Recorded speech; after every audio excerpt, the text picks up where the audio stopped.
Dans Nombres 16 et 17, nous lisons l'histoire relative à la destruction de Corée et de toute sa troupe. Ils s'attaquèrent à Moïse et à Aaron, les accusant de prendre de l'autorité et de s'élever au-dessus de l'assemblée du Seigneur. Dieu jugea Corée et sa troupe. La terre ouvrit sa bouche et les engloutit. Le jour suivant, lorsque la congrégation des enfants d'Israël murmura contre Moïse et Aaron, disant que celui-ci avait fait mourir le peuple du Seigneur, la colère de Dieu s'enflamma contre eux. C'est alors que Dieu parla à Moïse et lui dit de prendre 12 verges, une pour chacun des 12 princes d'Israël, et de les déposer dans la tente d'assignation devant le témoignage. L'homme dont la verge bourgeonna fut reconnu comme celui que Dieu avait choisi. Nous pouvons découvrir un grand principe dans ce sévère jugement. Si quelqu'un s'efforce simplement d'être les plus grands parmi les autres, Dieu peut ne pas intervenir et passer outre. Exemple, les deux frères Jacques et Jean qui voulaient être les plus grands. Pourtant, la terre ne s'est pas ouverte pour les engloutir. Lors du dernier souper du Seigneur avec ses disciples, ceux-ci discutaient encore pour savoir lequel était le plus grand. La terre n'ouvrit pas non plus sa bouche pour les engloutir. Pourquoi donc une telle sévérité dans l'incident relaté au livre des Nombres? Il ne peut y avoir qu'une seule explication. C'est qu'ils avaient péché contre le témoignage du Seigneur. Car ce témoignage ici signifie qu'une personne morte ne peut pas servir Dieu. Seule celle qui est ressuscitée le peut. Ce n'est que dans la puissance de la résurrection que l'homme peut servir Dieu. En dehors de la résurrection, il n'y a pas de vie. Jadis, dans le jardin d'Éden, l'homme pouvait voir l'arbre de vie. La vie ne se trouve aujourd'hui que dans la résurrection. La mort est entrée dans le monde. Aujourd'hui, la vie est représentée par la résurrection. Sans la résurrection, nul ne peut s'approcher de Dieu. Cette vie qui est en nous et que nous connaissons aujourd'hui en tant que croyants est passée à travers la mort. C'est pourquoi elle est appelée la vie de résurrection.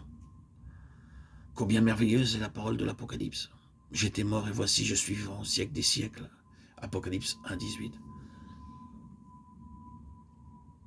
La difficulté aujourd'hui n'est plus de savoir comment rester vivant, mais comment être ressuscité d'entre les morts.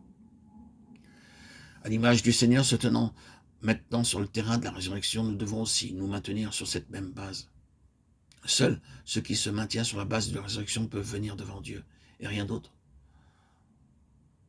Tout doit passer par la mort et être ramené à la vie. Bien des choses nous concernant n'étant pas passées par la mort sont hors du terrain de la résurrection.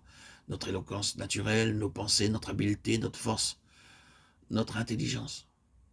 Le résultat, rien ne peut être utilisé parce que n'ayant aucun accès devant Dieu, le témoignage ne peut se faire.